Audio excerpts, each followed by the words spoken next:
Assalamualaikum warahmatullahi wabarakatuh. Waalaikumsalam. Waalaikumsalam warahmatullahi wabarakatuh. Waalaikumsalam warahmatullahi wabarakatuh. Waalaikumsalam warahmatullahi wabarakatuh. Waalaikumsalam warahmatullahi wabarakatuh.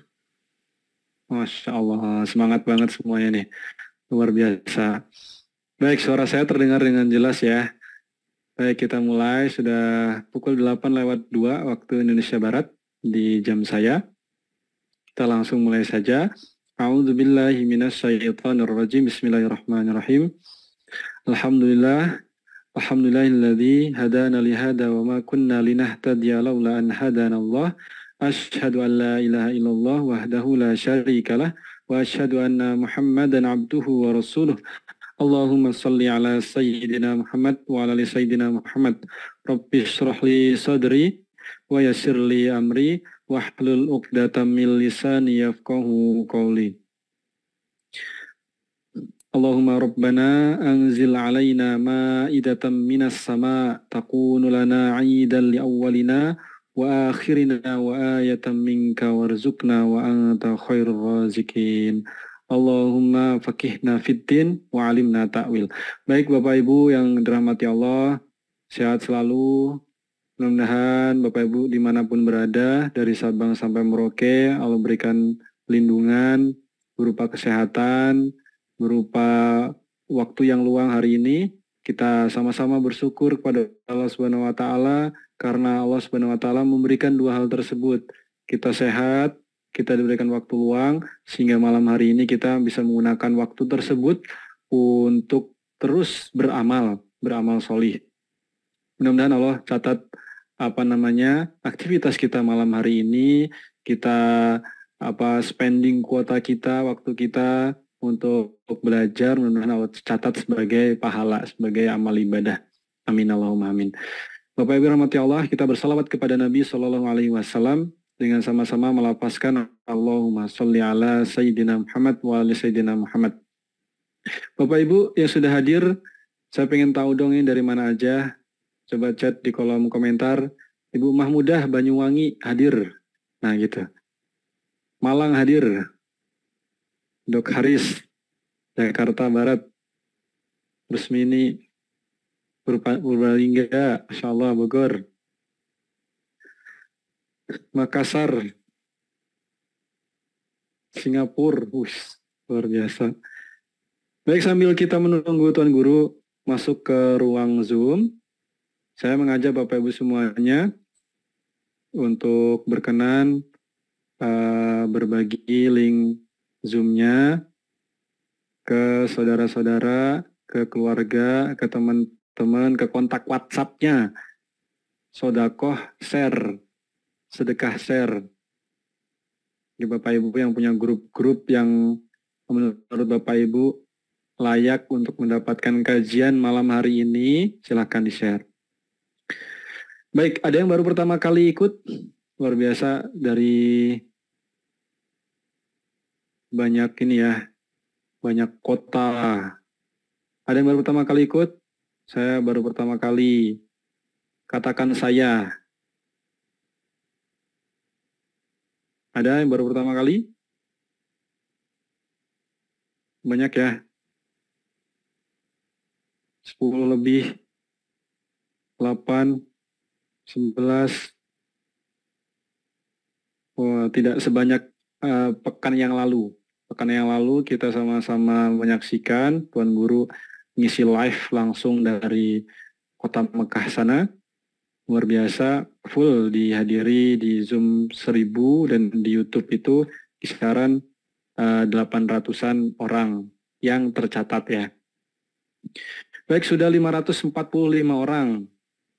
Kita masih sama-sama menunggu kabar ya dari Tuan Guru. Tadi kita sudah kontakkan dengan tim bahwa di sana sedang melaksanakan sholat Isya. Nah, kita bersabar terlebih dahulu.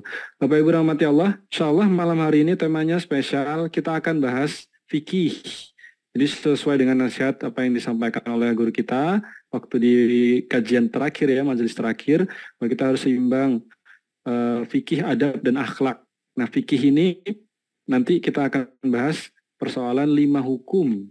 5 hukum di dalam Islam. Ada halal, haram, sunnah, makruh, mubah. Ini penting untuk kita pahami. Ini seolah-olah seperti pondasi ya, seperti pondasi. Kita akan belajar tentang definisinya, tujuan kenapa kok kita harus tahu ini, dan apa kondisi-kondisi dikatakan halal, dikatakan haram, sunnah, dan lain sebagainya.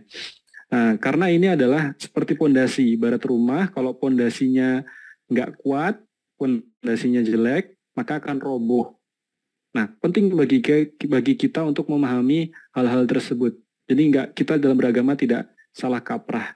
Kan berbahaya kalau kita memahami bertukar-tukar gitu ya. Yang halal kita haramkan, yang haram kita halalkan, yang sunnah kita makruhkan, dan lain-lainnya. Kita harus paham. Kita back to basic. Nah, insya Allah pembahasannya nanti malam adalah itu. Dan seperti biasa Bapak Ibu rahmati Allah, kita akan sama-sama ada sesi tanya jawab nanti di pukul 20.45. Ya seperti biasa 20.45 sampai 21.30 kurang lebih ya. 21.30 kita sama-sama berdiskusi, berdialog. Bagi Bapak Ibu yang beruntung di Zoom ini nanti kita pilih pertanyaan-pertanyaannya. Makanya siapkan pertanyaan-pertanyaan dari sekarang. Siapkan pertanyaannya, diketik, atau juga bisa nanti raise hand, angkat tangan. Kita persilakan untuk Bapak Ibu bisa bertanya langsung lewat video call. Baik, Bapak Ibu rahmati Allah, sudah 600 orang yang bergabung. Yuk, terus saya mengajak Bapak Ibu semuanya untuk share ke kolom, ke ininya, ke WhatsApp-nya, ke sosial medianya masing-masing. Supaya kebaikan ini tidak berhenti di kita, kebaikan ini terus menyebar seluas-luasnya. Nah, ini terus naik ya. Saya mengajak Bapak Ibu untuk ikut membagikan link Zoom yang sudah kami bagikan, admin bagikan. Baik Bapak Ibu rahmati Allah, sebelum kita mulai saya izin perkenalkan dulu, nama Ana Alvin Firdaus. Perkenalan Alvin Firdaus, insyaallah amanah di sini sebagai marbut ya, membersamai Bapak Ibu semuanya, melayani Bapak Ibu semuanya. Nah, program Hijrah Bersama UAS ini Bapak Ibu, ini kita hadirkan tiap hari Selasa pukul 8 waktu Indonesia Barat. Yang tujuan program ini adalah dalam rangka untuk mempelajari Islam secara lebih kafah. Nah, seperti judulnya adalah hijrah, bahwa hijrah itu nggak boleh pilah-pilah, nggak boleh pilah-pilih, harus semuanya. Jadi tidak boleh ngambil hukum ini, meninggalkan yang lain, tapi harus semuanya. Dan hijrah itu nggak bisa sendirian, harus ada teman, harus ada berjamaah. Dan hijrah itu juga butuh ilmu, artinya butuh ngaji yang berkesinambungan. Makanya kita hadirkan kajian ini rutin, ya rutin. Dan saya akan spill sedikit, insya Allah di beberapa bulan ke depan kita akan hadirkan kajian Hijrah Bersama UAS spesial skala rezeki. Nanti akan ada duet maut antara guru kita Ustadz Adi Pratama Risindo dan Ustadz Abdul Somad akan membahas tentang scale up rezeki. Scale up rezeki. Bagaimana meningkatkan rezeki kita sesuai dengan strategi langit, sesuai dengan yang Allah sudah berikan. Baik Bapak Ibu rahmati Allah, ini sudah 600, nah terus naik. Terima kasih Bapak Ibu yang sudah share, boleh chat down, katakan sudah, yang sudah share ya. Semoga jadi amal jariah, semoga jadi kebaikan. Oh, Kak Najwa, Don, sudah. Keren. Mandala ala khair falahu mislu ajrin fa'ilihi. Barang siapa menunjukkan suatu kebaikan, maka ia akan mendapatkan kebaikan sebagaimana orang yang menunjukkannya.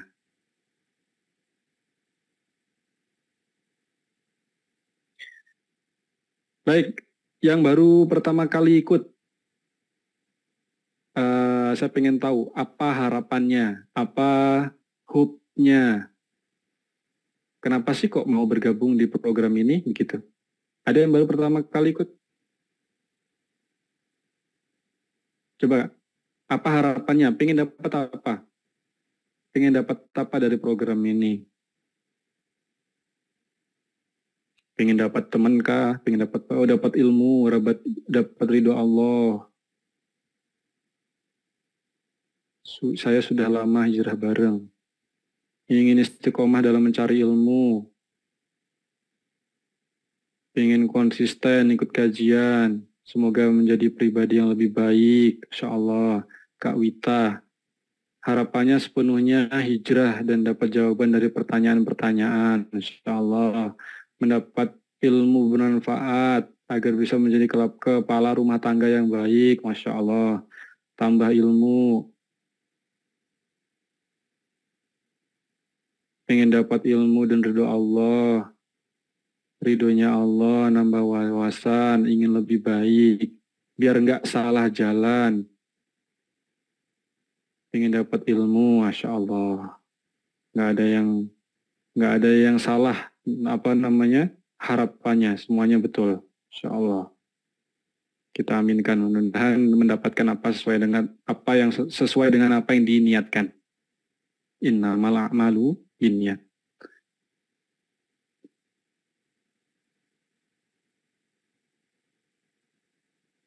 Baik, saya izin konfirmasi terlebih dahulu.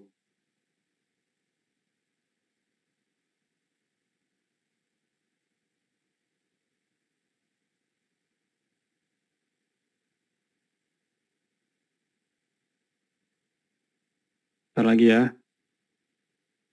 Di Pekanbaru sedang melaksanakan sholat Isya.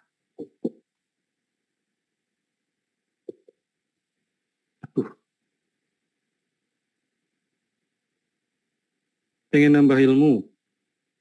Alhamdulillah. Ini tumben nih, luar biasa. Kalau di pekan-pekan lalu, jam segini tuh biasanya sudah 1000 full. Ini mungkin karena temanya kali ya kurang menarik.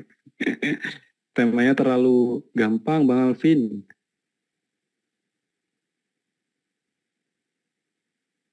Tapi padahal ini itu kayak seperti saya tadi sampaikan, ini seperti pondasi basic.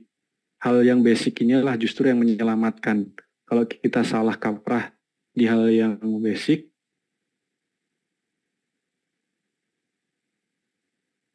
maka kita akan salah kaprah juga dalam memahaminya.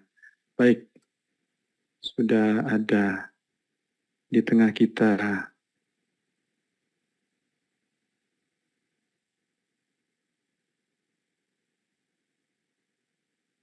atas nama siapa, Bang?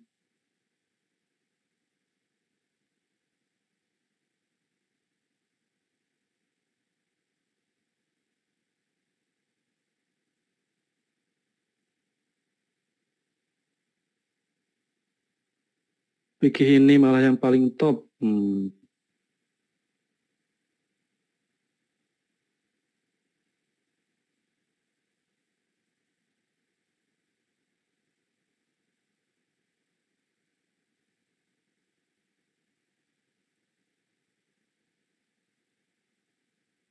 Baik, Bapak. Kita sudah berada di tengah-tengah kita.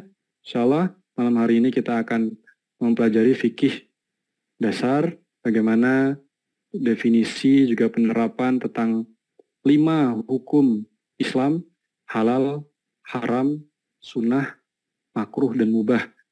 Nah, ini nanti kita akan pelajari, insya Allah bersama guru kita, Ustaz Abu Somad. Bapak Ibu siapkan open kameranya, kemudian kalau bisa jangan nyambil-nyambil, siapkan buku catatan, supaya ilmunya menghujam, bisa paham, bisa mengamalkan, juga bisa mengajarkan. Baik, guru kita sudah berada di tengah-tengah kita. Pada guru kita, Ustaz Abu Somad, kami persilahkan. Tafadhol, Ustaz. Bismillahirrahmanirrahim. Assalamualaikum warahmatullahi wabarakatuh. Alhamdulillah, wassalatu wassalamu ala rasulillah wa ala alihi wa sahbihi wa man tabi'ahu wa mawalah. Bang Alvin Firdaus beserta seluruh tim yang ada di Pontianak tim yang ada di Riau, Bapak, Ibu, Abang, Kakak, Adik, semua jamaah. Insya Allah semuanya selalu dalam keadaan sehat walafiat, istiqamah iman dan Islam.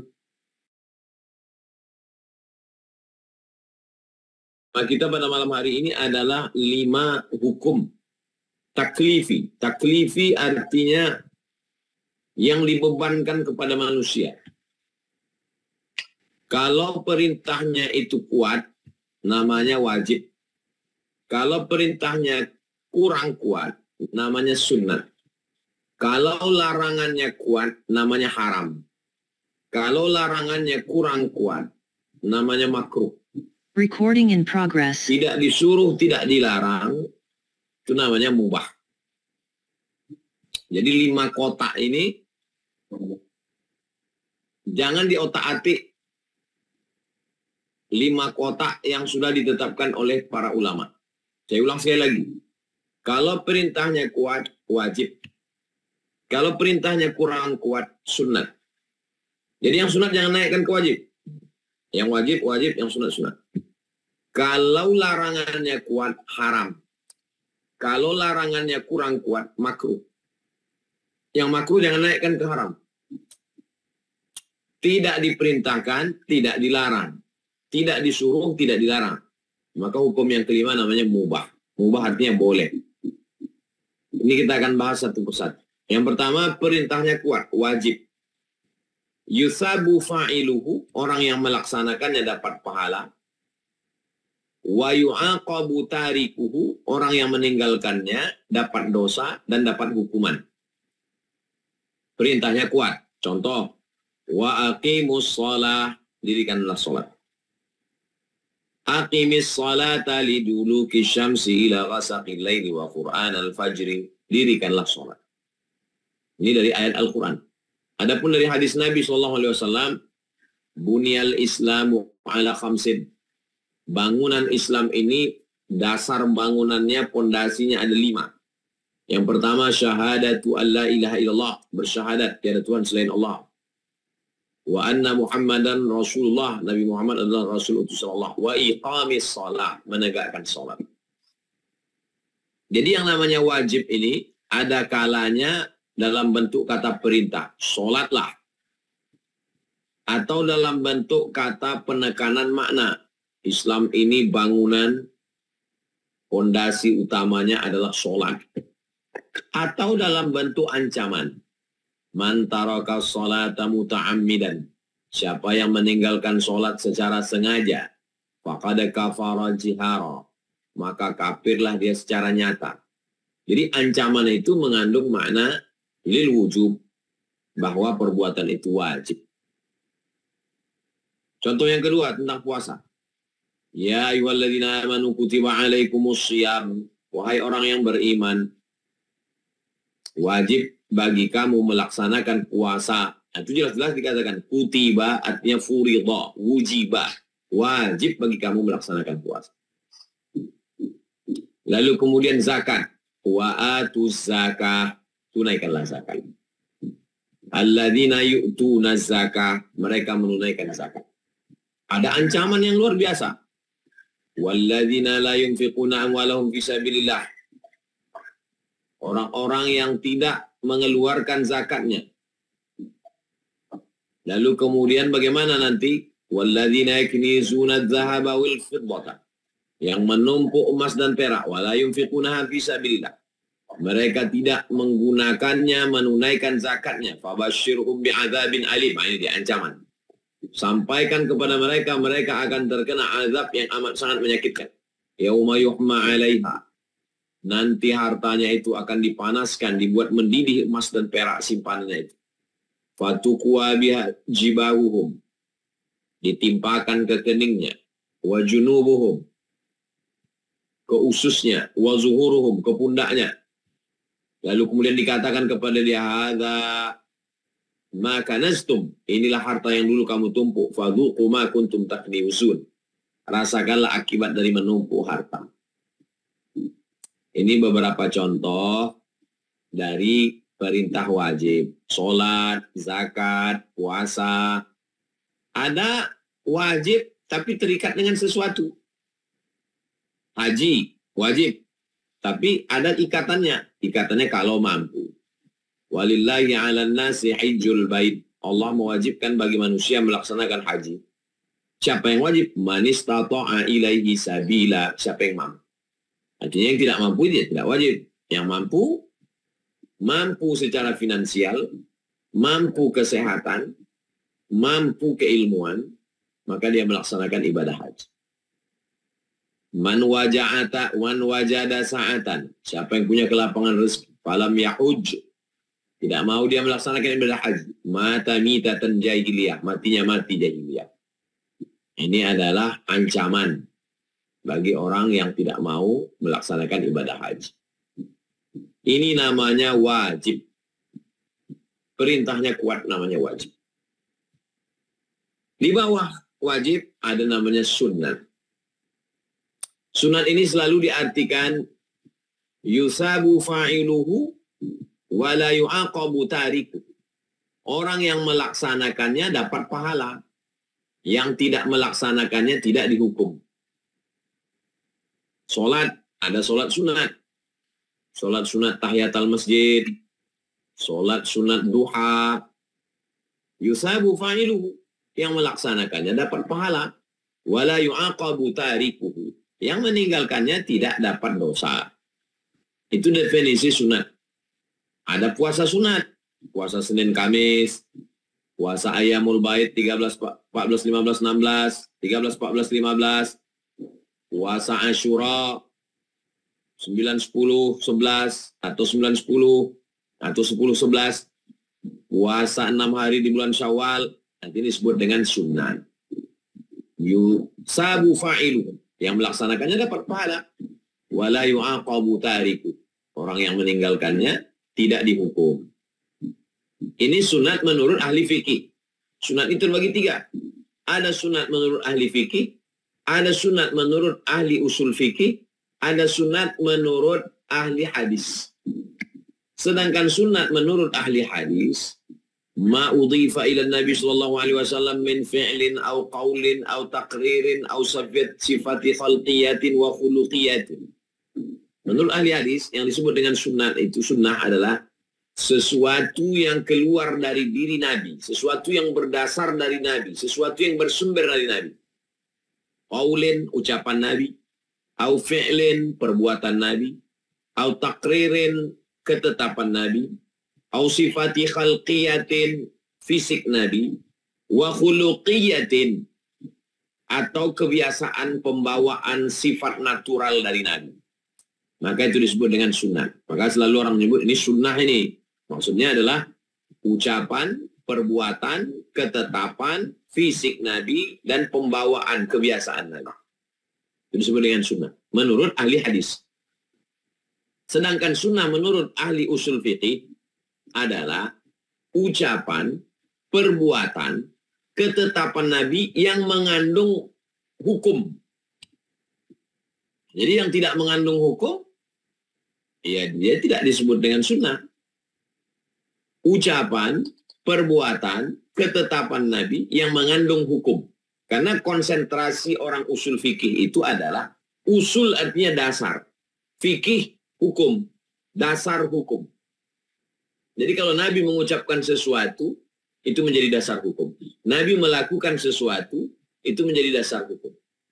Nabi diam melihat perbuatan sahabat, itu juga menjadi dasar hukum. Ambil contoh ucapan Nabi SAW. Bahwa ucapan Nabi menjadi dasar hukum. Ketika Nabi mengatakan, laula an asyuqqa ala ummati la amartuhum bis-siwak. Kalau tidak memberatkan bagi umatku, kusuruh mereka bersiwak, gosok gigi, inda kulli salat. Itu ucapan Nabi, mengandung dasar hukum. Hukumnya berapa? Kalau perintah jadi wajib, kalau tidak kuat perintahnya jadi sunnah, kalau larangan menjadi haram, kalau larangannya tidak begitu kuat menjadi makruh. Ucapan Nabi, perbuatan Nabi. Nabi keluar rumah melangkahkan kaki. Nabi ketika naik kendaraan membaca doa. Itu perbuatan Nabi. Perbuatan Nabi mengandung makna hukum. Yang ketiga adalah ketetapan Nabi.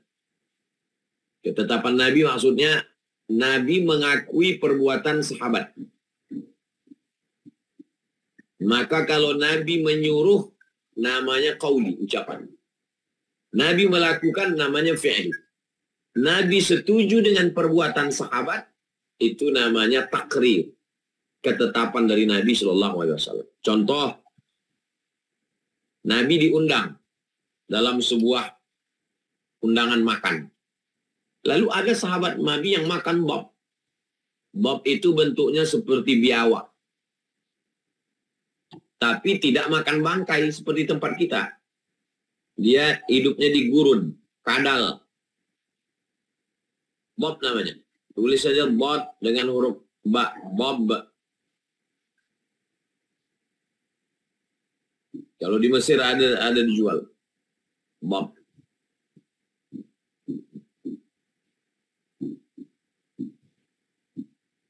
Bob, ba. Nabi SAW diam melihat melihat sahabat makan bob. Nabi tidak menyuruh. Seandainya Nabi menyuruh, makanlah. Itu berarti hadis qauli namanya, ucapan, statement. Seandainya Nabi ikut makan bersama, itu namanya hadis fi'li, perbuatan. Nabi tidak nyuruh, Nabi tidak larang, Nabi tidak makan, Nabi diam saja. Diamnya Nabi mengandung makna boleh. Itu bahwa makan bob itu hukumnya boleh. Tapi bukan biawak yang tempat kita, karena makannya bangkai. Bob ini makanannya lumut. Dan dia bukan omnivora, herbivora. Makannya daun-daun. Kalau di Mesir ada pasarnya itu, pasar tempat jual bob. Kawan saya dulu waktu kuliah, ada hobi melihara ikan mas koki, ada yang hobi memelihara burung. Ini kawan yang satu ini aneh. Dibelinya sarang satu, dipeliharanya bob. Saya menengoknya pun ngeri. Pokoknya hobi dia, suka dia. Nah ini, kalau dimakan bob ini berdasarkan takrir. Jadi kesimpulannya sunnah terbagi pada 3. Sunnah menurut ahli fikih, yusabu fa'iluhu, yang melakukannya dapat pahala, wala yu'aqabu tarikuhu, orang yang meninggalkannya tidak dapat dosa. Sunnah menurut ahli hadis, ucapan, perbuatan, ketetapan, bentuk fisik, kebiasaan Nabi. Itu namanya sunnah. Sedangkan sunnah menurut ahli usul fikih adalah ucapan, perbuatan, ketetapan Nabi yang mengandung unsur hukum. Jadi ucapan, perbuatan, ketetapan Nabi yang tidak mengandung unsur hukum, maka menurut ahli usul fikih tidak disebut dengan sunnah.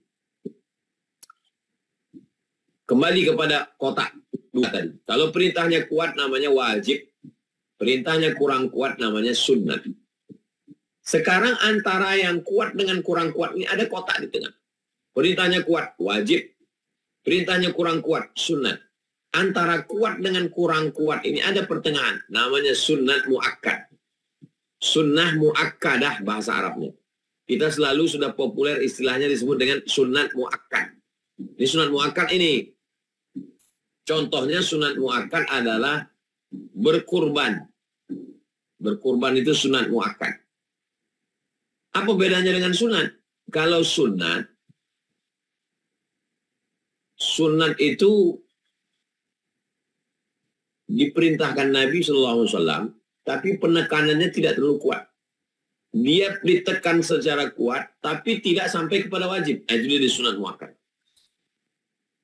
Nanti saya jelaskan bahwa satu masalah tidak sepakat juga antara ahli fikih. Ada juga satu masalah itu menurut satu mazhab wajib, menurut satu mazhab lagi sunat muakkad. Ambil contoh tentang berkurban. Menurut mazhab Hanafi, berkurban itu wajib. Jadi kalau ada ustadz yang berceramah, berkurban hukumnya wajib. Itu menurut mazhab Hanafi.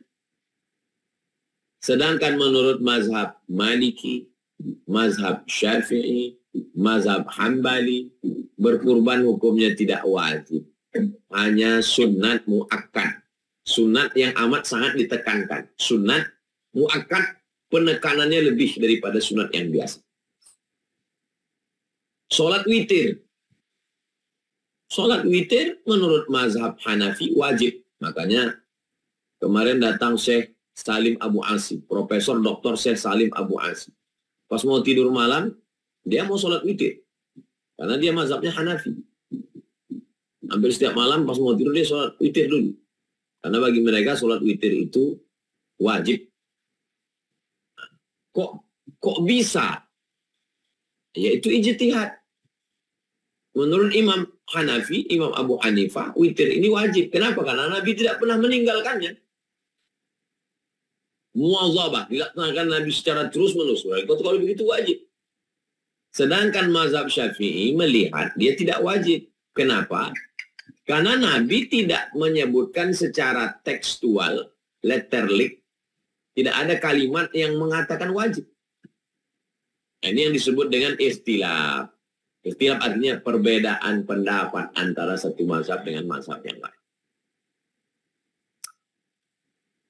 Sudah jelas, perintahnya kuat namanya wajib. Perintahnya kurang kuat namanya sunnat. Antara kuat dan kurang kuat ada pertengahan namanya sunnat muakkad atau sunnah muakkadah. Ambil contoh solat sunnat qobliyah. Man shalla itsnatai asyarata rakaat. Siapa yang solat 12 rakaat fil yaumi wal lailah, sehari semalam, buniya bihinna baitun fil jannah, dibangunkan untuknya satu tempat dalam surga. Maka ada namanya solat sunat muakkad, solat sunat rawatib yang muakkad. 4 rakaat sebelum zuhur, 2 rakaat setelah zuhur, 2 rakaat setelah maghrib, 2 rakaat setelah isya, 2 rakaat sebelum subuh, 12 rakaat. Itu sunat muakkad. Adapun 2 rakaat sebelum maghrib, 2 rakaat sebelum isya, 2 rakaat sebelum asar, itu hanya sholat sunat saja. Tidak sampai kepada sholat sunat muakkad. Tahiyat al-masjid, sholat duha, itu sholat sunat, tidak sampai kepada muakkad. Perintahnya kuat, wajib. Perintahnya kurang kuat, sunat. Kuat tapi tidak sampai ke wajib, sunat muakkad. Saya ulang sekali lagi. Perintahnya kuat, wajib. Perintahnya kurang kuat, sunnah. Agak kuat tapi tidak sampai ke wajib. Namanya sunnat muakkad atau sunnah muakkadah. Nah, selesai masalah perintah. Sekarang masalah larangan. Larangannya kuat, haram. Larangannya kurang kuat, makruh. Larangannya kuat, la taqrabuz zina. Janganlah kamu berzina. Innahu kana fahishatan wa sa'a sabila. Sesungguhnya zina itu adalah perbuatan yang jelek, yang keji, yang menjijikkan, sejelek-jelek jalan. Pertama ada kecaman, ada celaan, dan ada hukuman di dalamnya. Nah, itu salah satu ciri haram.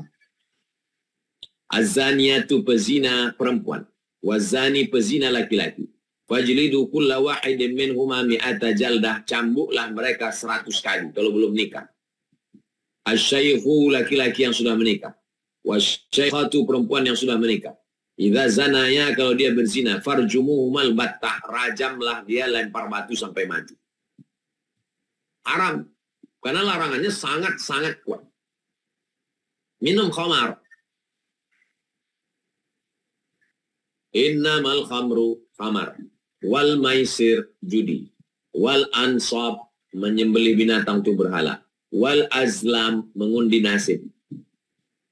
Dikecam dalam 3 kalimat. Rijesun najis. Min amali syaitan perbuatan setan. Fajtanibu jauh. Ini haram. Karena larangannya sangat kuat. Jadi kalau larangannya sangat kuat, ya ayyuhalladzina amanu jtanibu katsiran minadh-dhann. Jangan kamu berburuk sangka. Berprasangka buruk. Haram. La tusyrik billah. Jangan kamu mempersekutukan Allah. Inna syirka la zulmun azim.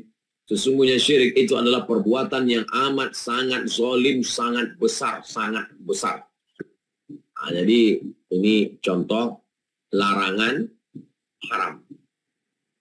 Tapi ada larangan yang tidak sampai kepada haram. Man akala basolan, siapa yang makan bawang merah. Au sauman, bawang putih. Fala yaqrabanna musallana, jangan dekat-dekat tempat sholat kami. Falya'tazil masjidana, tinggalkan masjid kami. Maka hukum memakan bawang putih yang tidak gosok gigi makruh. Itulah dasar mengapa ulama memakruhkan petai dan jengkol. Kan petai dan jengkol nggak ada Nabi makan petai, makan jengkol. Dari mana ulama? Penetapan hukumnya berdasarkan kias, analogi.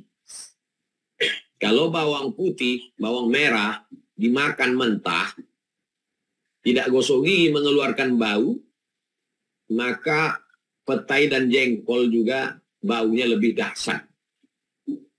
Maka tidak sampai haram, tapi makruh.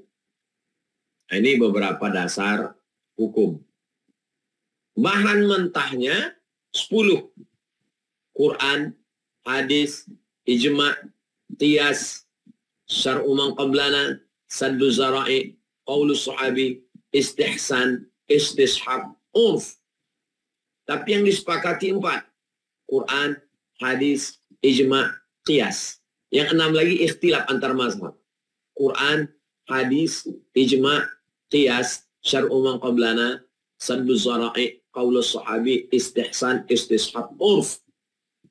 Lalu seorang pakar hukum mengeluarkan satu hukum berdasarkan dari 10 unsur ini. Lahirlah satu hukum. Apakah hukum perbuatan itu wajib, sunnat, atau di atas sunat, di bawah wajib, sunat muakkad, atau perbuatan itu haram, atau di bawah haram, perbuatan itu makruh. Tidak disuruh, tidak dilarang, perbuatan itu mubah. 5 hukum itu adalah dalam istilah fikih disebut dengan hukum taklif, hukum beban. Yang diberikan kepada manusia ini ada beban. Apa hukum beban itu? Hukum beban ini wajib, hukum beban ini sunat, hukum beban ini haram, hukum beban ini makruh, hukum beban ini mubah. Jadi kajian Islam itu secara umum ada 3. Terkait dengan masalah akidah, tentang Allah, tentang Rasulullah, tentang malaikat, tentang hari kiamat, tentang surga, tentang neraka, tentang ruh. Namanya akidah. Yang kedua, terkait masalah hukum. Hukum sholat, sunatnya, wajibnya, yang membatalkannya, rukun, sunat, syarat, wajib, haram, makruh, mubah. Ini disebut dengan fikih. Sedangkan yang ketiga terkait tentang masalah akhlak, moral, Islamic moral itu. Tentang hasad, tentang dengki, tentang syirik, tentang sum'ah, tentang tawadu, tentang ridho, tentang tawakal. Apapun kitabnya, dimanapun ngajinya, tidak keluar dari 3 unsur ini. Akidah, fikih, akhlak. Jadi yang kita kaji malam ini adalah bagian dari fikih. Di dalam fikih itu ada hukum.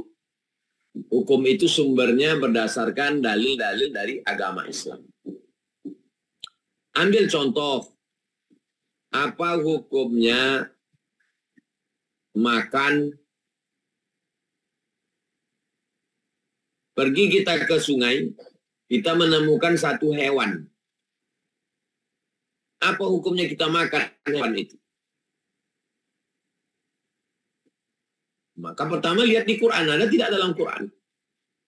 Oh, tidak ada dalam Quran, cari di hadis. Di hadis juga tidak ada. Quran, hadis, di ijma'. Ijma' konsensus, kesepakatan ulama. Tidak juga ada, pakai kias. Kias itu adalah analogi. Menetapkan sesuatu yang sudah ada hukumnya. Menetapkan sesuatu yang belum ada hukumnya kepada sesuatu yang sudah ada hukumnya dengan melihat titik persamaan antara keduanya. Pergi mandi di sungai ketemu buah kecubung. Kalau dimakan, kata orang bisa mabuk, bisa fly. Apa hukumnya? Maka ulama menghukuminya haram. Dari mana dihukumkan haram? Ada rupanya kecubung dalam Quran? Enggak ada. Ada dalam hadis Nabi? Enggak ada. Karena pokoknya itu cuma ada di Asia Tenggara, di tempat kita. Ada dalam ijma? Enggak ada juga. Lalu bagaimana? Qiyas. Menetapkan sesuatu yang belum ada hukumnya, kecubung. Kepada sesuatu yang sudah ada hukumnya. Khamar, cairan anggur yang sudah melewati proses fermentasi. Dengan melihat titik persamaan antara keduanya. Apa persamaannya? Menghilangkan ingatan. Kecubung, ganja, hasis, rohypnol, morfin, sabu. Maka semua yang menghilangkan ingatan, merusak akal, dikiaskan, dianalogikan kepada khamar. Jadi kalau ada orang mengatakan, marilah kita kembali kepada Quran dan sunnah. Betul. Tapi melalui kias. Karena kalau mau dicari ganja dalam Quran, nggak ada. Dalam hadis juga tidak ada. Karena tanaman itu tumbuhnya di Asia Tenggara. Mana ada di gurun pasir Maroko sana? Di gunung-gunungnya ada. Nah, ini tentang masalah kalau kita menghadapi sesuatu di zaman modern. Misalnya ada satu pabrik kosmetik. Pabrik kosmetik lipstick. Ustaz Abdul Somad, apa hukum lipstick ini? Saya tidak tahu apa isi lipstick itu. Yang saya tahu hanya pewarna bibir. Maka saya pun pergilah ke dokter-dokter yang ada di BP POM. Balai Pengawas Obat dan Makanan. Mereka yang terdiri dari pakar kesehatan, dokter-dokter meneliti. Rupanya di dalamnya ada lemak babi. Maka kata dia, Ustaz Abdul Somad, ini di dalamnya ada sekian persen. Maka saya pun mengatakan ini haram. Hurriman alaikumul maitatu waddamu walahmul khinzir babi. Makanya ada namanya ijtihad kolektif. Karena keterbatasan saya sebagai orang fikih yang tidak mengerti masalah kosmetik, masalah alat-alat kesehatan, obat-obatan, maka diperlukan namanya ijtihad kolektif bersama-sama. Atau istilah sekarang namanya majma' fikih. Atau disebut juga dengan fikih akademi. Kalau di Mesir namanya Majma' al-Buhus, lembaga riset Al-Azhar. Yang terdiri dari berbagai pakar duduk untuk menghasilkan, mengeluarkan satu buku. Apa hukum aborsi? Hukum aborsi haram. Kenapa aborsi itu haram? Karena membunuh. La taqtulu auladakum khasyata imlaq. Jangan kamu bunuh. Larangan. Larangan berarti haram. An-nafsu bin nafsi. Orang yang membunuh, maka dihukum bunuh. Ancaman. Ancaman berarti haram. Tapi di sisi lain, kalau janin ini terus berkembang besar, ibunya mati. Ketemu dua. Kalau dibiarkan besar, ibunya mati. Kalau dibunuh kecil, membunuh. Ketemu dua mudarat. Maka muncullah kaedah akhafud dararain. Mana mudarat yang teringan di antara dua mudarat. Mudarat kematian ibu lebih besar daripada mudarat kematian janin. Maka diputuskanlah boleh. Tapi bukan berarti seorang itu dengan mudahnya mengatakan boleh. Duduk dulu bersama dengan SPOG, spesialis objin. Dengarkan dulu apa pendapat spesialis objin dalam masalah ini. Apakah betul memang nyawa taruhannya? Maka diperlukan seorang dokter yang takut kepada Allah, yang amanah, yang beriman, duduk dengan ulama. Karena si ulama tak punya ilmu kedokteran, si dokter tak punya ilmu fikih. Akhirnya duduk mereka, keluarlah satu hukum yang dikeluarkan oleh lembaga riset, lembaga fikih. Kalau di Indonesia namanya Majelis Ulama Indonesia. Di dalam Majelis Ulama Indonesia itu ada satu namanya Komisi Fatwa. Kalau di Malaysia ada namanya Sultan. yang mengurus kerajaan, ada namanya mufti. Mufti diambil dari kata afta yufti, orangnya mufti. Hasil yang dikeluarkan namanya fatwa. Dulu sebelum Indonesia merdeka, zaman masih kerajaan-kerajaan, ada mufti namanya. Di Sumatera Utara, itu ada kerajaan Melayu Delhi. Kerajaan Melayu Delhi itu punya mufti. Kerajaan Serdang punya mufti. Setelah kita menjadi negara kesatuan Republik Indonesia, tidak ada lagi kesultanan-kesultanan. Mufti-mufti pun tak ada. Kalaupun ada, hanya sekadar simbol suku Melayu, kerajaan Banjar, kerajaan Bugis Makassar. Ada beberapa mufti. Mufti Tidore masih ada, mufti Ternate masih ada. Tapi kita keluarnya hukum itu adalah melalui komisi fatwa. Komisi fatwa mengeluarkan bahwa hukum ini boleh terkait masalah politik, masalah ekonomi, masalah makanan, masalah transaksi mudharabah bagi hasil, hutang piutang, dan khusus untuk ekonomi, itu dikeluarkan namanya DSN, Dewan Syariah Nasional. Produknya nanti dilaksanakan oleh Bank Syariah, diantaranya BSI, Bank Syariah Indonesia. Ustadz, apakah boleh ini kami pakai modal dari Bank Syariah, Bank Riau Kepri Syariah? Nah, itu fatwanya dari Dewan Syariah Nasional. Kesimpulannya, kalau perintahnya kuat, wajib. Perintahnya kurang kuat, sunnah. Kuat, tapi tidak sampai ke wajib, namanya sunat muakkad. Larangannya kuat, namanya haram. Larangannya kurang kuat, namanya makruh. Tidak disuruh, tidak dilarang, namanya mubah. Mubah artinya boleh dilakukan, dilaksanakan. Sampai sudah jam 8.45, sebagaimana biasa 8.40 saya kembalikan ke Bang Alvin. Selanjutnya saya serahkan ke Bang Alvin, kita lanjutkan dalam dialog interaktif. Terima kasih. Assalamualaikum warahmatullahi wabarakatuh. Waalaikumsalam warahmatullahi wabarakatuh. Assalamualaikum. Tadi penjelasan dari Tuan Guru tentang 5 hukum dalam Islam. Insya Allah kita akan lanjutkan setelah ini sesi tanya jawab Bapak Ibu semuanya. Pastikan Bapak Ibu sudah siapkan ya pertanyaan-pertanyaan untuk nanti disampaikan untuk dibacakan kepada Tuan Guru. Boleh lewat chat di kolom komentar atau langsung raise hand, angkat tangan. Tapi sebelum itu kami mengajak ke Bapak Ibu semuanya, masih terbuka ruang-ruang amal solih. Ada program kebaikan yang langsung dihidangkan di depan mata Bapak Ibu semuanya. Sedekah atas nama orang tua. Ini dalam rangka kita mengalirkan pahala jariah kepada kedua orang tua kita. Ada program pembangunan pondok Quran pesantren Az-Zahra. Ini lokasinya di Rimbo Panjang. Bapak Ibu bisa ikut kontribusi dengan langsung klik dukung.sidak.id/UAS. Sini tertera lengkap detail apa yang akan dibangun, dan insya Allah dari bangunan ini, dari tempat ini kelak akan dididik para santri-santri generasi penghafal Quran yang nantinya akan berdakwah menyebarkan Quran ke seluruh penjuru di Indonesia, bahkan dunia.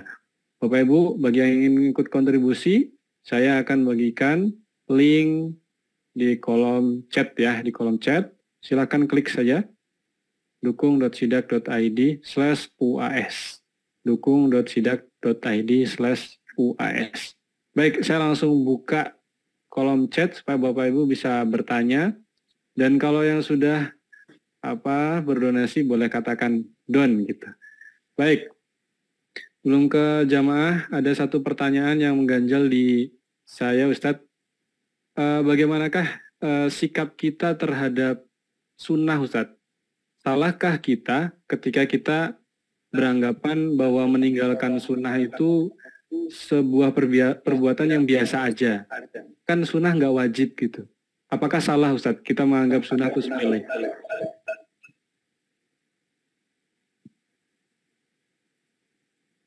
Kasih saya contoh, apa perbuatan? Seperti misalnya, apa Ustadz ya? sunnah minum sambil duduk gitu ya. Bukan seperti itu. Sunnah minum 3 tegukan. Itu kan sunnah dari Rasulullah. Nah, kita minumnya gluk gitu, Ustaz. Apakah itu biasa aja atau memang kita harus benar-benar bahwa menganggap sunnah ini adalah bentuk cinta kita kepada Nabi yang harus dilakukan? Maka sikap yang mana yang harus kita pilih, Ustaz? Tergantung memandangnya dari kacamata apa, aspek apa. Kalau dipandang dari aspek fikih, ya nggak apa-apa. Jadi ada orang misalnya tidak bersiwak, ya secara fikih tidak wajib. Tapi kalau memandangnya akhlak, bagaimana orang yang ngefans dengan tokoh anak-anak funk, orang yang suka koboi, semuanya dia ikuti. Sampai tatonya, sampai bagaimana cinta kita kepada Nabi Muhammad SAW. Makanya ngaji itu, orang jangan cuma ngaji fikih.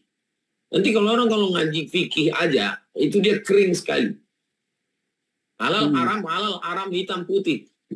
Tapi kalau dia dibawa cerita tentang akhlak, tentang sirah. Jadi kalau kita ngaji, itu sering sekali pasti seragam itu lagi. Akidahnya Imam Abul Hasan Al-Ash'ari, fikihnya mazhab Syafi'i, nanti akhlaknya Ihya Ulumuddin Imam Al-Ghazali. Nanti kita diajak baca sirahnya Syama'il Muhammadiyah. Bagaimana membangkitkan kecintaan kepada Nabi SAW. Dia seperti puzzle, tidak dipotong-potong. Tapi nanti kalau kita ketemu dengan orang fikih oriented, nggak wajib aja kok. Makanya menuntut ilmu itu man talaba ilman mimma yubtagha bihi wajhullah. Siapa yang menuntut ilmu yang mestinya untuk mencari ridha Allah, tapi ternyata dia pakai untuk liujari bihil ulama, liumari bihis sufaha, hanya untuk mendebat ulama dan membodoh-bodohi orang awam, lam yajid irfal jannah. Dia tak mendapatkan kecuali hanya bau surga saja. Apalagi suka mengkaji perbedaan fikih, lalu diambil fikih yang aneh-aneh, sehingga nanti ketika dikritik orang, ente kan pikniknya kurang jauh, ente belum baca aja. Lihat ini saya baca. Yang tujuannya nanti untuk menunjukkan bahwa bacaannya lebih banyak, lebih tahu dalil. Kurang pada adab, kurang pada akhlak. Walaupun secara fikih, jadi waktu zaman-zaman kuliah banyak orang seperti itu. Di saat usia-usia pencarian 20, 30, tapi nanti setelah umur 40, emosi sudah mulai turun. Sudah mulai, jadi tidak lagi tertarik. Sempat berpetualang, berselancar di dunia. Berselancar di dunia fikih ini. Tapi mulai umur-umur 40, dia tidak lagi mencari itu. Yang dicarinya adalah ketenangan, mengikuti sunnah-sunnah Rasulullah. Itu. Demikian Bang Alfred. Baik, satu lagi Ustadz. Saya pernah membaca tentang kaidah fikih. Ini sering digunakan para saudara-saudara kita ketika mengambil hukum ibadah, Ustadz. Hukum asal dalam ibadah adalah terlarang. Maka ibadah yang tidak disyariatkan kecuali ibadah yang disyariatkan oleh Allah dan Rasulnya. Seperti misalnya ngambil dalil ini untuk memperkuat bahwa maulidan itu dilarang gitu, Ustaz. Apakah seperti apa penerapan kaidah ini, Ustaz? Apakah memang kaidah ini ada, benar begitu, atau mungkin penerapannya saja yang salah? Al-aslu fil asya al-ibahah. Hukum segala sesuatu adalah mubah. Sampai ada dalilnya yang mengharamkan. Jadi kalau kita melakukan sesuatu yang bukan ibadah mahdah. Bedakan antara hukum ibadah mahdah dengan yang ghairu mahdah. Hukum segala sesuatunya adalah mubah. Sampai akhirnya ada dalil yang mengharamkannya. Barulah dia menjadi haram. Sedangkan dalam masalah, misalnya melaksanakan sholat zuhur 3 rakaat, itu haram. Kenapa? Karena al-aslu fil ibadah, hukum asal dalam ibadah adalah dalil, adanya dalil. Adapun tentang masalah tahlilan, maulid Nabi, Isra Mi'raj, nuzul Quran, bukan ibadah mahdhah. Bukan ibadah pure. Salat, bayar zakat, di otak-atik nisabnya. Yang sudah ditetapkan ulama 85 gram, dirobahnya menjadi 58 gram. Itu bid'ah, bid'ah dalam ibadah. Adapun perbuatan yang bukan ibadah mahdhah, maka dilihat masih ada tidak cantolannya. Masih ada tidak, kata Imam Syafi'i, kalau tidak bertentangan dengan Quran, tidak bertentangan dengan sunnah, tidak bertentangan dengan ijma', tidak bertentangan dengan qiyas, maka perbuatan itu tidak disebut dengan bid'ah mungkarah. Karena masih ada payung hukumnya. Maka ulama-ulama yang ahli usul fikih, sekaligus ahli hadis, Imam Ibnu Hajar al-Asqalani, Imam Jalaluddin Abdurrahman As-Suyuti. Coba kita lihat penjelasan Imam Jalaluddin Abdurrahman As-Suyuti dalam kitab Al-Hawi lil Fatawi. Dia kutip pendapat Imam Ibnu Hajar al-Asqalani. Orang berpuasa pada tanggal 10 Asyura, bersyukur karena Allah menyelamatkan Nabi Musa. 10 Asyura bersyukur karena menyelamatkan Nabi Musa. Tenggelam Fir'aun, selamat Nabi Musa. Kata Imam Ibnu Hajar al-Asqalani, ada yang lebih besar lagi nikmat Allah. Lebih besar daripada selamatnya Nabi Musa. Lebih besar daripada tenggelamnya Fir'aun. Apa itu? Lahirnya Nabi Muhammad SAW. Kalau selamatnya Nabi Musa disyukuri setiap tahun, maka lahirnya Nabi Muhammad juga lebih layak untuk disyukuri setiap tahun. Lihat bagaimana Imam Ibnu Hajar al-Asqalani menemukan cantolan hukumnya itu. Itu kan kejeniusan yang luar biasa.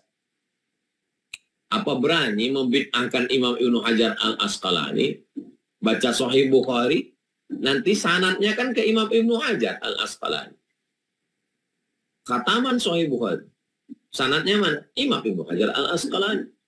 Baca Sahih Bukhari, nggak paham. Syarahnya siapa? Imam Ibnu Hajar al-Asqalani.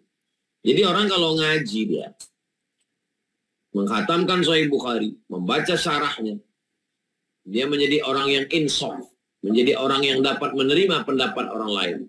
Bahwa dia bukan apa-apa dan bukan siapa-siapa dibandingkan dengan para ulama yang besar itu. Tapi lagi-lagi dari awalnya mesti jelas dulu. Mana ibadah yang mahdhah, mana yang ghairu mahdhah. Yang mahdhah itu nggak bisa diotak-atik. Sholat subuh, sholat zuhur, sholat asar, sholat maghrib, sholat isya, puasa Ramadan, dikurangi jadi 25 hari, ditambah jadi 40 hari, itu nggak bisa. Haji dibuat setahun 2 kali, nggak bisa. Karena ini adalah yang sudah ditetapkan Allah Subhanahu wa taala. Tapi yang ghairu mahdhah, maka yang ghairu mahdhah itu selama tidak bertentangan dengan Quran, tidak bertentangan dengan hadis, tidak bertentangan dengan ijma', tidak bertentangan dengan qiyas, masih dipayungi oleh dalil yang bersifat umum, maka dia dibenarkan. Oh, nggak bisa kalau nggak ada dalilnya. Baca doa khatam Quran di dalam sholat tarawih di malam Ramadan di Masjidil Haram. Mana dalilnya? Baca doa khatam Quran dalam sholat tarawih di Masjidil Haram yang dilaksanakan setiap tahun. Mana ada dalilnya? Dilaksanakan itu tiap tahun. Kalau bid'ah itu berarti bid'ah semua imam Masjidil Haram itu. Satu Masjidil Haram itulah melakukan perbuatan bid'ah. Tapi perbuatan itu tidak bertentangan dengan Quran, tidak bertentangan dengan sunnah, tidak bertentangan dengan ijma', tidak bertentangan dengan qiyas. Kalau mau dicarikan dalilnya setengah mati, nyari hadisnya nggak akan ketemu. Menemukan Nabi baca doa khatam Quran dalam sholat tarawih. Nggak ada. Kalau ada ketemu Nabi baca doa khatam Quran dalam sholat tarawih, potong telinga saya ini sebelah. Berani saya taruh. Nah, jadi kalau mau menguji kaidah, maka ujilah dia dengan tatbik, tanfis pelaksanaannya. Kalau dia tidak bisa diterapkan kaidah itu, maka kaidah itu batil. Ini tentang kaidah kalau perbuatan itu tidak ada dalilnya, maka tidak dapat dibenarkan pada ibadah mahdhah. Adapun ibadah yang ghairu mahdhah, maka sesungguhnya dia selama masih ada cantolan hukumnya, masih bernaung di bawah Quran, hadis, ijma' qiyas, maka diterima. Menurut para ulama, bukan kata Abdul Somad. Demikian Bang Alvin. Wallahu a'lam bishawab. Baik, terima kasih Ustaz. Insyaallah tercerahkan. Berikutnya pertanyaan kami ambil dari kolom chat dari Ibu Khairun Nisa. Menurut Ustadz, apakah arisan termasuk mengundi nasib? Bagaimana hukum arisan, Ustadz? Saya memberikan uang 100.000, Bang Alvin 100.000, Ustadz Ilham 100.000, kita berkumpul semua 100.000. Lalu kemudian 10 orang berarti 1 juta. Lalu kita goncanglah namanya. Kita goncang 10 orang ini siapa yang keluar. Setelah itu keluar nama saya. Keluar nama saya, berarti saya dapat 1 juta. Maka akadnya adalah akad hutang kepada 9 orang. Saya ngutang kepada 9 orang. Yang mesti saya bayar setiap bulan 100.000. 100.000 sampai 9 bulan ke depan. Itu hukum arisan. Yang jelas orangnya. Adapun nanti datang orang menawarkan ke rumah, Ibu, Bapak mau ikut arisan? Orangnya berapa ya Bu? Nggak usah nanya-nanya. Yang penting bayar aja. Itu rentenir. Orangnya nggak jelas, yang penting store aja. Itu sebenarnya rentenir lintah darat pakai baju arisan. 10 orang ini ridho. Kalau nama siapa nanti yang keluar, jadi akadnya adalah akad hutang piutang kepada 9 orang. Bukan mengundi nasib. Mengundi nasib itu diambil anak panah. Hurriman alaikumul maitatu waddamu walahmul khinzir. Innamal khamru khamar wal maisir judi wal ansab menyembelih binatang untuk berhala wal azlam. Azlam artinya anak panah yang belum ada bulu ayamnya. Ini anak panah biasanya dipangkas ini pasang bulu ayam untuk penyeimbangnya. Bulu ayamnya belum dipasang, lalu digoncang. Besok kira-kira deal atau enggak ya, bisnis deal atau enggak deal ya, goncang. Deal. Enggak deal, itu enggak boleh. Enggak boleh kita mengundi nasib. Kita mesti istikharah. Istikharah minta pendapat orang. Boleh enggak saya lanjutkan bisnis ini Pak? Boleh lanjutkan. Enggak boleh. Enggak boleh mengundi nasib. Adapun yang tadi itu bukan mengundi nasib. Itu adalah utang piutang akad. Utang kepada 9 orang. Demikian, wallahu a'lam bishawab. Baik, pertanyaan berikutnya kami bacakan dari kolom chat dari Muhammad Gugus dan satu lagi ini hukum membayar hutang adalah wajib.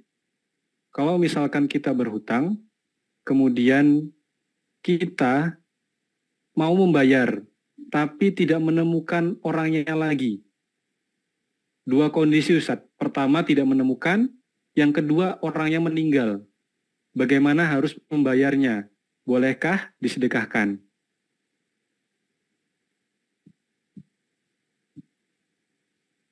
Membayar hutang hukumnya wajib. Orang yang kita pinjam uangnya sudah mati. Cari ahli warisnya. Ahli warisnya tidak ada. Orangnya pun hilang entah di mana. Maka kita bayarkan ke masalih ammah. Kepentingan umum. Niatnya bukan niat sedekah. Niatnya niat membayar hutang. Ke kepentingan umum. Kepentingan umum itu mana? Panti jompo, panti yatim, yang dinikmati oleh umum umat Nabi Muhammad SAW. Karena pada dasarnya kita ini kesatuan. Man qatala nafsan bighairi nafsin faka'annama qatalan nasa jami'an. Kalau kita membunuh satu umat Nabi Muhammad, berarti kita membunuh semua umat. Wa man ahyaha faka'annama ahyan nasa jami'an. Kalau kita menolong satu, berarti kita menolong yang lain. Ini ada satu umat Nabi Muhammad. Kita pinjam uangnya. Mati dia, hilang dia, ditelan bumi dia, kena tsunami dia. Tak dapat ahli warisnya.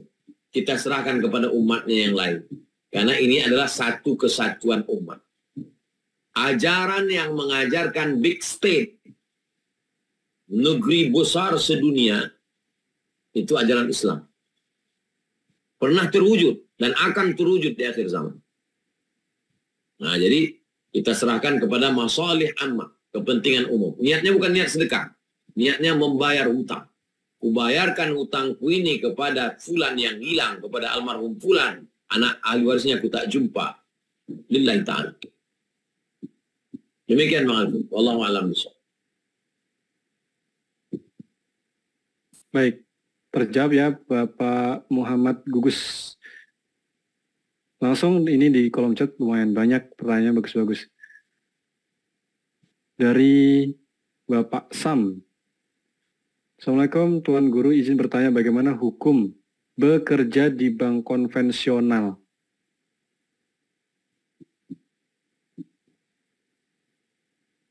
La'anallahu akilar riba. Allah melaknat orang yang makan riba. Wa mukilahu. Orang yang dikasih makan riba. Atau orang yang menerima perwakilan transaksi riba. Wa katibahu. Orang yang mencatatnya. Pegawai pencatat. Wa syahidaihi. Dua orang yang jadi saksinya. Kulluhum sawa. Semua mereka sama-sama dilaknat Allah SWT. Maka hukumnya haram. Dah jelas? Saya ulang sekali lagi, hukumnya haram. Sekarang masuk kasus kedua. Kalau dia keluar dari situ, anaknya mati karena dia tak bisa membeli susu. Istrinya mati karena kelaparan. Diusir karena dia nyewa ngontrak rumah. Motornya ditarik karena motornya belum lunas. Kalau dia keluar, wajib. Tapi kalau dia keluar, mati. Maka masuk kaidah kedua.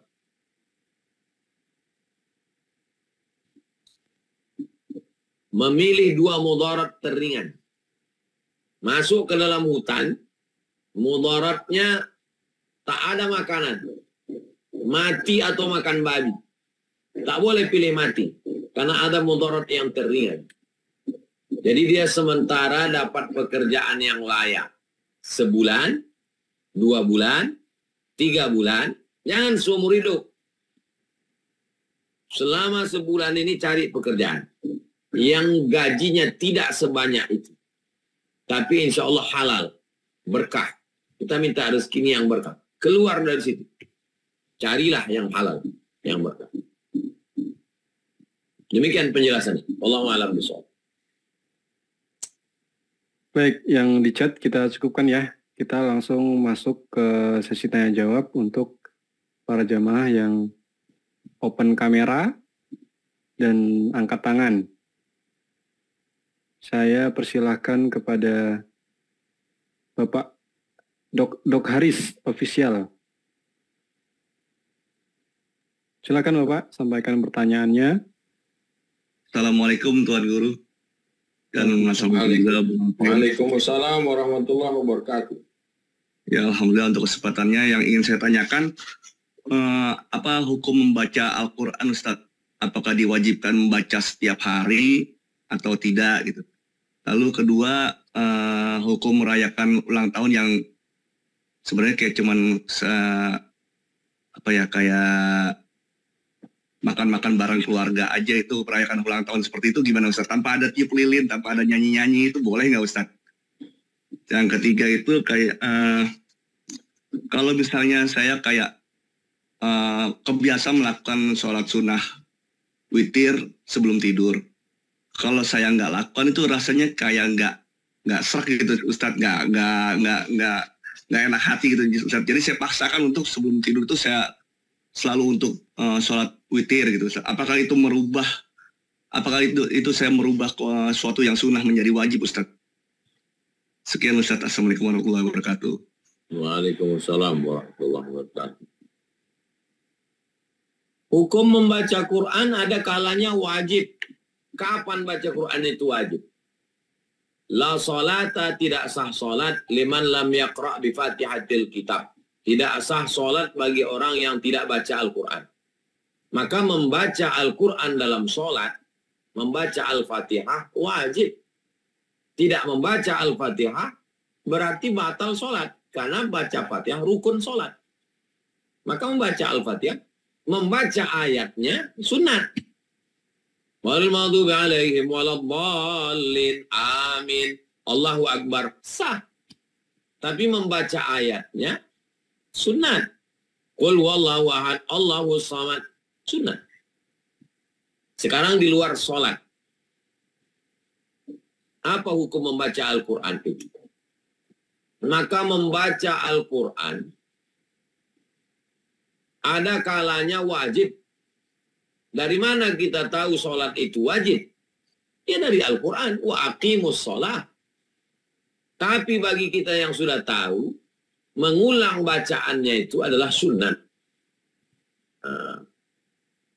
Itu penjelasannya. Dalam sholat dan di luar sholat.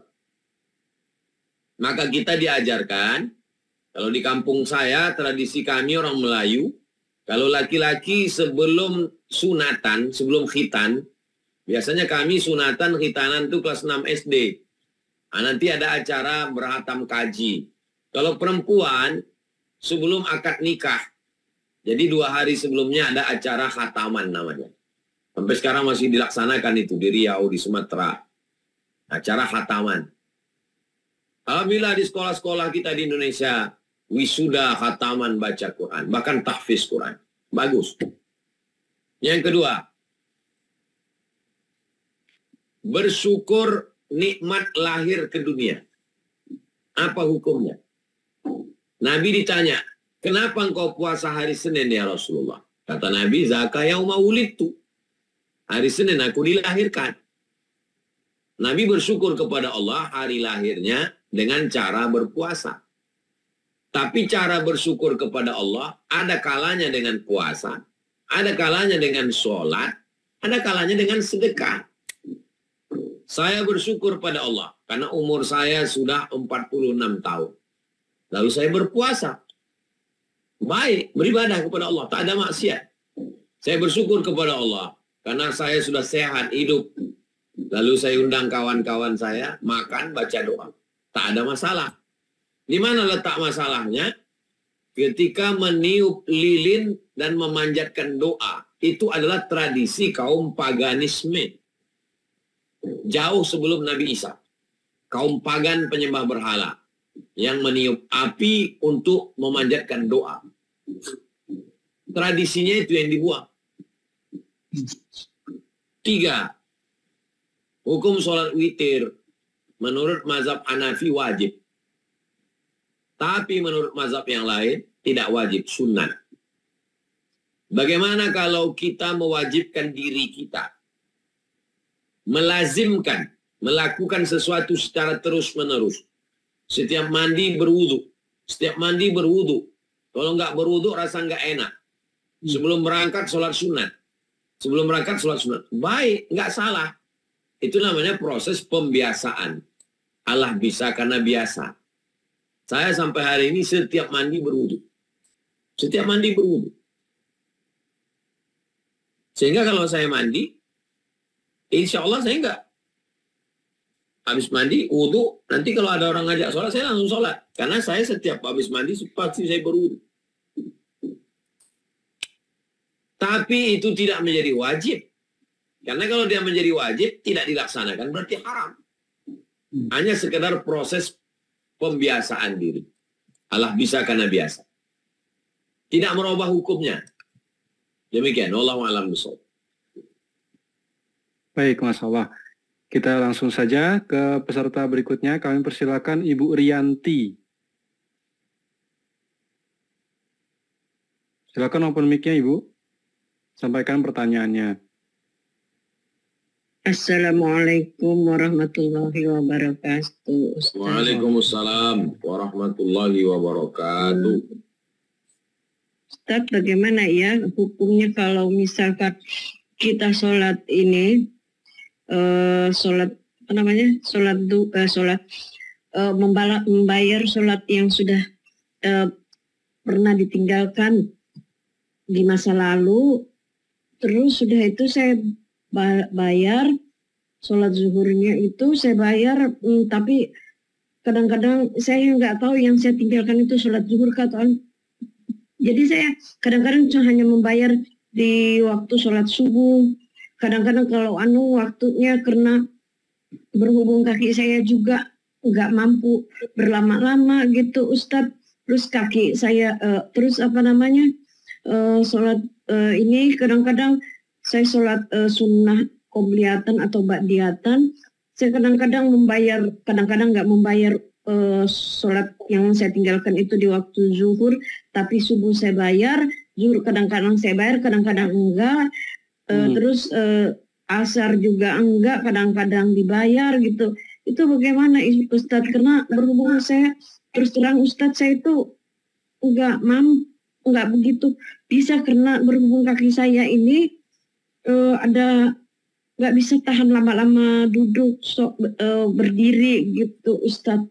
Saya kadang-kadang mau membayar gitu utang-utang yang lama yang saya tinggalkan, tapi karena keadaan kaki saya jadi tidak bisa konsen untuk membayar.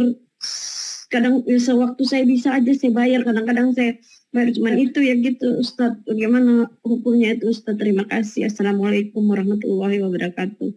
Waalaikumsalam warahmatullahi wabarakatuh. Sepakat 4 mazhab.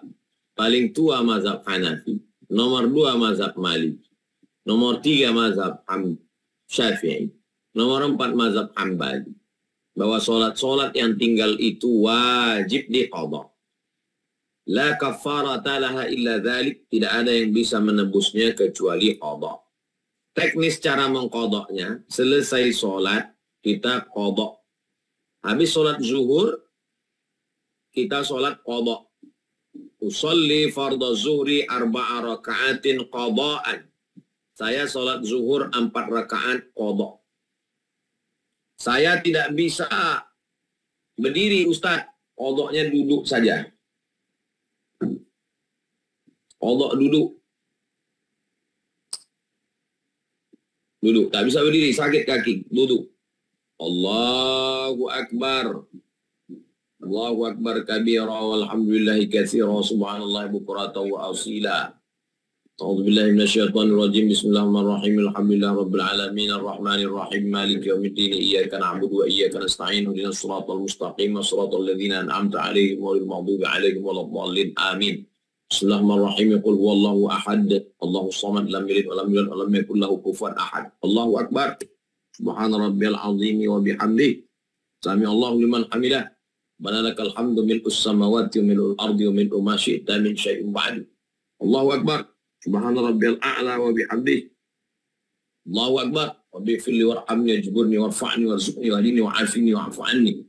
Allahu Akbar. Subhana rabbiyal a'la wa bihamdihi. Allahu Akbar. At-tahiyatul mubarakatus salawatut thayyibatu lillah. Assalamu alayka ayuhan nabiy wa rahmatullahi wa barakatuh. Wassalamu alayna wa ala ibadillah salihin. Asyhadu an la ilaha illallah wa asyhadu anna Muhammadar Rasulullah. Allahumma salli ala sayyidina Muhammad wa ala ali sayyidina Muhammad. kama shallaita ala sayyidina Ibrahim wa ala ali sayyidina Ibrahim. Allahumma barik ala sayyidina Muhammad wa ala ali sayyidina Muhammad kama barakta ala sayyidina Ibrahim wa ala ali sayyidina Ibrahim fil alamin innaka Hamidum Majid. Assalamualaikum warahmatullahi. Assalamualaikum warahmatullahi. Satu rakaat dengan iftitah dengan tasyahud 1 menit 15 detik. Berarti kalau tidak pakai iftitah dan tidak tasyahud 1 menit. Berarti 4 rakaat hanya 4 menit. Sudah saya praktekkan. Siapa yang bilang berat? Siapa yang bilang berat?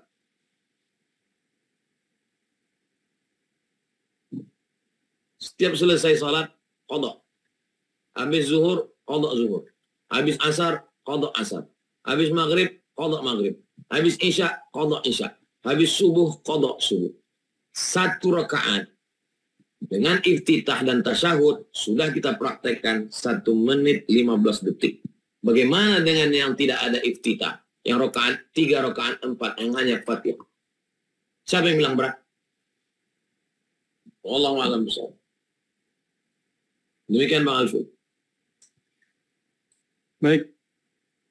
Pertanyaan satu lagi, Ustaz.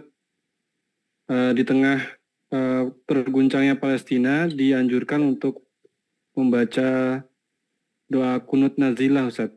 Kalau kita membacanya ketika sholat munfarid sendiri, apakah itu boleh, Ustaz? Ketika Nabi mengutus da'i 70 orang, dibunuh oleh suku Ri'il, Zakwan, dan Usayyah, maka Nabi membaca kunut 1 bulan. Qanata syahran. Allahumma al'an Usayyah.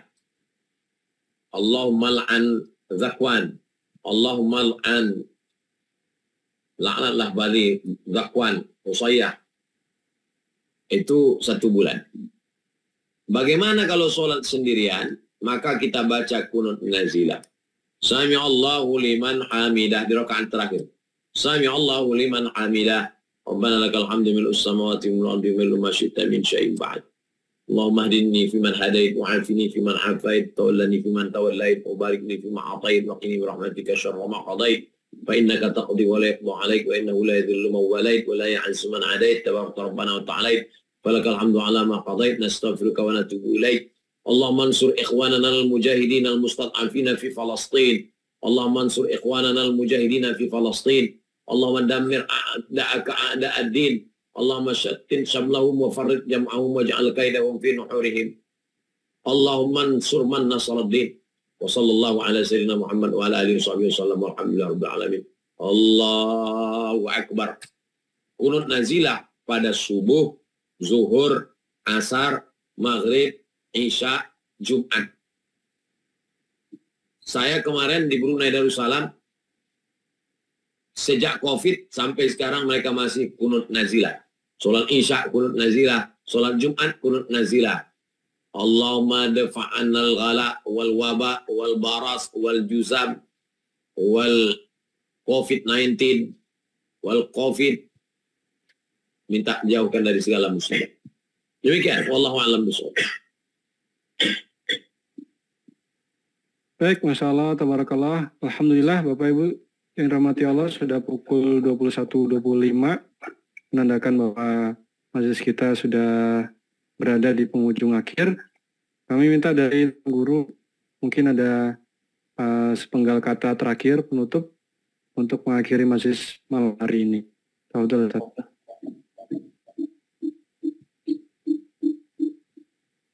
Wajib, sunat, haram, makruh, mubah adalah kotak yang sudah disiapkan ulama. Kita pelajari, kita pahami, kita amalkan untuk acuan dalam beribadah.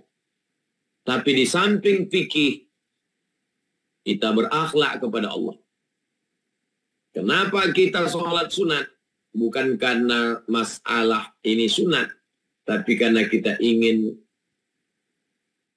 mensyukuri nikmat Allah Subhanahu wa ta'ala. Jadi jangan terjebak pada hukum, walaupun kita mengkaji hukum, tapi kita lebih pada akhlak kepada Allah Subhanahu wa ta'ala. Ngaji hukum, ngaji akidah, ngaji akhlak.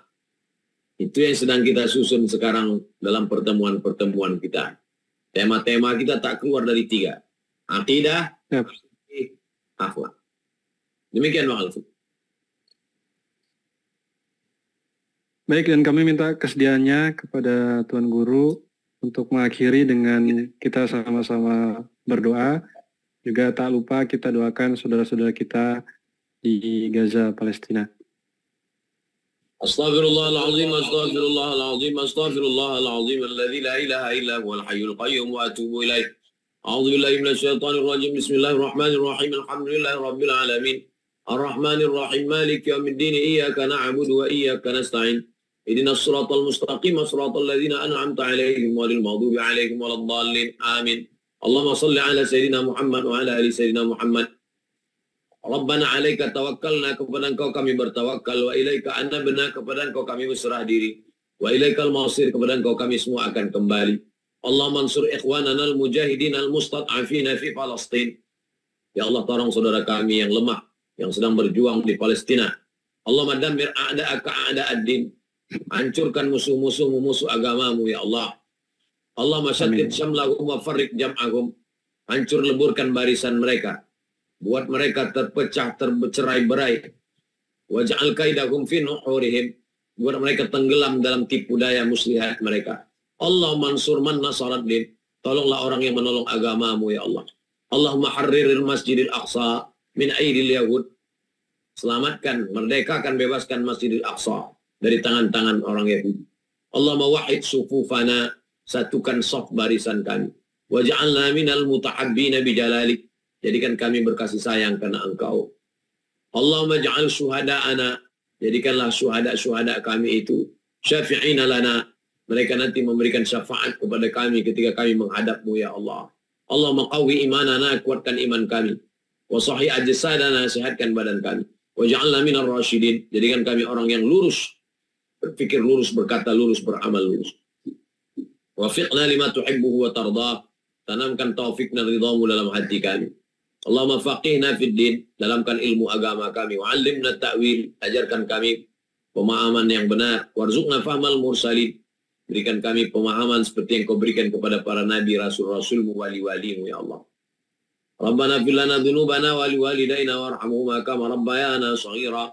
Orang-orang yang sudah mendahului kami, bil khusus Habib Mahdi bin Syihab, Ustaz Hasbullah, dosen UIN Fakultas Usuluddin, arwahi abaina wa ummahatina wa ajdadina wa jaddatina wa limasyayikhina. Allahumma fir lahum warhamhum wa'afihim wa'fu anhum waj'alil jannata maswahum. Allahumma ja'al quburahum rawdatan min riyadil jinan.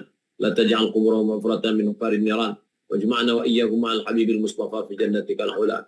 Wa sallallahu ala sayyidina Muhammad wa ala alihi wa sahbihi wasallam walhamdulillahi rabbil alamin. Taqabbalallahu minkum minna wa minkum taqabbal ya karim. Terima kasih segala perhatian. Mohon maaf segala kesilapan dan kekhilafan. Terus ngaji, terus mengaji, beramal ikhlas, istiqomah, berjamaah. Terima kasih Bang Alvin beserta seluruh tim yang ada di Pontianak, tim Pekanbaru. Wassalamualaikum warahmatullahi wabarakatuh. Waalaikumsalam warahmatullahi wabarakatuh. Alhamdulillah, Bapak Ibu rahmati Allah, dan juga kami ucapkan terima kasih jazakumullah khairan katsir kepada Ustaz Abu Somad yang sudah bersamai kita pada malam hari ini. Luar biasa ilmu pada malam hari ini yang beliau sampaikan. Kita berdoa kepada Allah, mudah-mudahan kita bisa paham, bisa mengamalkan, bisa mengajarkan dari catatan-catatan yang sudah kita buat begitu. Baik Bapak Ibu, sudah di penghujung acara, kami akan bagikan link grup bagi Bapak Ibu yang belum bergabung di grup ya, grup WhatsApp. Kami bagikan grup WhatsApp Hijrah Bersama UAS. Kami izin untuk matikan chat terlebih dahulu supaya tidak tertimpa. Nah ini, grup Hijrah Bersama UAS, bisa klik linknya. Insya Allah info-info terbaru tentang Hijrah Bersama UAS, program-program Hijrah Bersama UAS, SIDAK akan kami bagikan di grup tersebut. Bapak Ibu rahmati Allah, terakhir, dukung terwujudnya 23 juta penghafal Quran bersama SIDAK, bersama Surga Indonesia dengan Al-Quran, salah satunya dengan ikut kontribusi berwakaf di pembangunan Pondok Pesantren Az-Zahra di Rimbu Panjang Kampar Riau ini, yang nanti insya Allah pondok ini langsung dibina, diasuh oleh guru kita, Tuan Guru Ustadz Abdus Somad. Nah, pondoknya per hari ini sudah 4 lantai, asrama yang sudah dibangun, progres terbaru kami terus update di dukung.sidak.id/UAS. Bapak Ibu yang ingin ikut kontribusi, abang kakak ayah bunda, langsung saja, nggak usah lama-lama, klik dukung.sidak.id/UAS. Kami meyakini program ini, pembangunan ini akan selesai, ada atau tanpa kontribusi kita. Karena ini proyeknya Allah. Yang menjadi pertanyaan, ketika nanti pondok ini terbangun, ada nggak nama kita yang tercatat dalam amal soleh tersebut? Nah yuk, kita sama-sama ikut kontribusi dengan mulai dari Rp10.000. Bapak Ibu sudah ikut bisa berwakaf di dalamnya atas nama diri sendiri atau atas nama orang tua. Langsung klik dukung.sidak.id/UAS. Linknya kami bagikan ulang. dukung.sidak.id/UAS. Mudah, Bapak Ibu ketika ngeklik linknya, nanti akan langsung diarahkan ke laman yang menampilkan penampakan seperti berikut. Nah, ini dia, sedekah atas nama orang tua. Per hari ini sudah terkumpul kurang lebih 1,8 miliar dari hampir 30.000 donatur. 30.000 donatur sudah ikut kontribusi di dalam program ini. Yuk, sudah kasih apa untuk orang tuamu? Dengan ikut program ini kita biasa kebaikan orang tua kita. Nah, luasnya 2 hektar ya, pondok ini 2 hektar, nanti dibangun masjid, dibangun asrama dan lain sebagainya. Bapak Ibu bisa langsung cek di website kami dukung.sidak.id/UAS. Ini tercatat semua 16 menit yang lalu 200.000 hamba Allah 50.000, hamba Allah 50.000, hamba Allah semuanya, Masya Allah. Ajarakallahumma fi ma'ataita wa baraka fi ma'abqaita wa ja'alahu laka tahura. Kami doakan kepada Bapak Ibu semuanya, insya Allah ada yang kirim 1 juta juga. Mudah-mudahan harta yang sudah diwakafkan dengan pahala baik, harta yang masih tersisa Allah berkahi sehingga makin banyak, makin berlipat ganda, dan semoga dengan wasilah bersedekah berwakaf ini Allah ampunkan, Allah bersihkan dari segala dosa-dosa. Amin, Allahumma amin. Langsung saja klik donasi sekarang. Baik, terima kasih Bapak Ibu. Kalau ada kesulitan bisa hubungi nomor saya, kontak saya 081649362525 Alvin, atau hubungi adminnya masing-masing.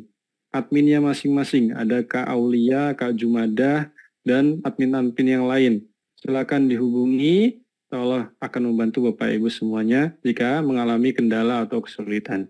Demikian Bapak Ibu, tiap rupiah, tiap berapapun yang Bapak Ibu sedekahkan, insya Allah akan terkonversi menjadi kebaikan di sana.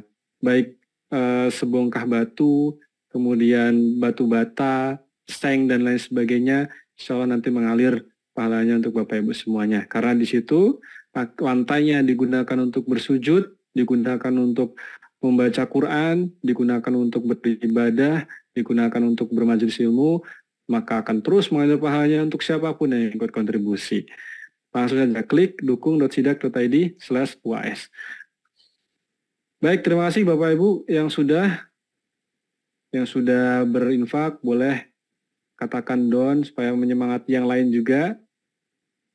Ini bukan riak-riaan, tapi dalam rangka memotivasi.